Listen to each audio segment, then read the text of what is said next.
दरअसल शिकागो में स्थित भारत का वाणिज्य दूतावास कहता है कि हेडली और राणा के वीजा दस्तावेज गुम नहीं हुए। दिल्ली में विदेश राज्य मंत्री शशि थरूर कहते हैं कि सिर्फ राणा के कागजात मिले हैं, हेडली के नहीं। आखिर सच्चाई क्या है? इस मुद्दे पर आज राज्यसभा में विपक्ष ने सरकार को जमकर घेरा। विपक्ष ने यह भी पूछा कि 26/11 की जांच में अमेरिका से भारत को कितनी मदद मिल रही है।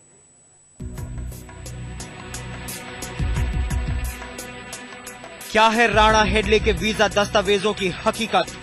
क्या सीआईए का एजेंट था हेडली? क्या अमेरिका के भरोसे है 26/11 की जांच? जब एफबीआई कसाब से कर सकती है पूछताछ, तो भारत राणा हेडली से क्यों नहीं? क्या एफबीआई से नहीं मिल रहा है एनआईए को सहयोग? राणा हेडली को लेकर घिर गई है सरकार। इस मसले पर एकजुट विपक्ष ने राज्यसभा में शून्यकाल में सरकार पर सवालों की झड़ी लगा दी।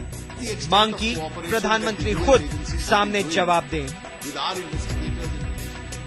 Now a curious matter appears. His visa documents disappeared. Now an information has come in the last few hours. They have reappeared. Now this entire matter is creating very serious doubts as to who is this gentleman. What was the NIA doing in the last 1 year with regard to investigations against him? हमारे लोग अगर America के लोग आते हैं तो कसब को पूरी जांच करके जाते हैं, लेकिन हमारे अधिकारी जब अमेरिका जाते हैं तो वो डेविड हेडली से मिलते भी नहीं।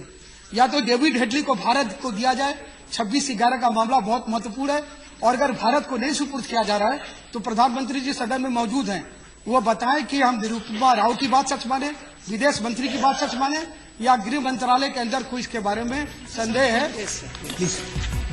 विपक्ष इस बात से भी खफा है कि एक तरफ विदेश मंत्रालय एफबीआई से पूरी मदद मिलने की बात करता है, तो दूसरी तरफ गृह मंत्रालय कहता है कि उसे अमेरिकी एजेंसी से और जानकारी मिलने का इंतजार है।